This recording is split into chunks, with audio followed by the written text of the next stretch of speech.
Youssef Israq, bonjour. Bonjour David. Bonjour à vous tous. Bonjour à vous tous. Bonjour au Rav Weiner. Et on continue donc le Sefer des 7 lois de Noé. Tout à fait. On est toujours au chapitre 8 Oui. et on aborde, je crois, la septième règle. Un arbre qui a été planté par un Ben Noach, D'accord. donc un enfant de Noé, et qui dès le départ, il avait décidé que cet arbre serait utilisé pour un culte idolâtre, il est interdit d'en profiter. Puisque c'est le Qui est planté par un Ben Noach. Oui. D'accord. D'accord. Et donc, et ça c'est le Asherah dont voilà. on parle dans la Torah, un arbre qui a été dédié pour un culte idolâtre. Mais si l'arbre avait déjà été planté de base, d'accord, Oui. et qu'après il a ébréché ou il l'a consacré à un culte idolâtre, même si il a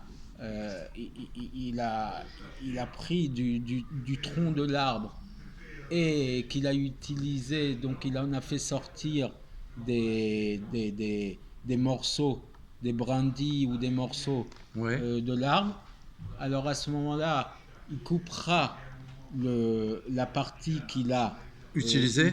qu'il a coupée Ouais. à des fins idolâtres. Cette partie-là sera interdite de profit et le reste de l'arbre sera permis. Donc je n'ai pas utilisé l'intégralité de l'arbre à un culte idolâtre, j'ai juste voulu utiliser une partie. J'ai décidé d'enlever, de couper des parties de cet arbre. Donc les parties que j'ai sorties de l'arbre, eux, ils seront interdits de profit. Je ne pourrai pas les faire brûler pour me réchauffer ou pour cuisiner dessus. Ouais. Mais le reste de l'arbre sera permis. D'accord.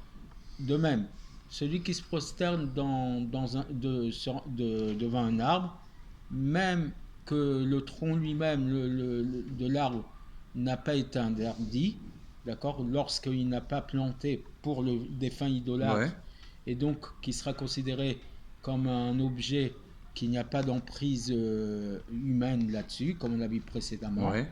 Alors toutes les brindilles, toutes les branches, tous les fruits qu'il fera sortir pendant tout le temps que cet arbre est dédié à l'idole, Oui. ceux-ci sont interdits de profit. Ah oui. Oui, parce que l'arbre qu'il lui-même, il n'est pas interdit parce que je n'ai pas d'intervention humaine, mais tout ce qui tourne autour de la période que j'ai dû utiliser de dédier à l'idole, tout ce qui ressort de cette période-là, c'est interdit.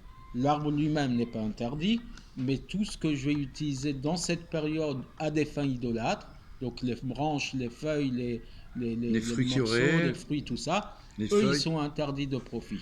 Mais le reste de l'arbre, le tronc lui-même et l'arbre lui-même, n'est pas interdit de profit. Pour les bidets noirs, bien sûr. Évidemment. Merci beaucoup. Des bonnes nouvelles.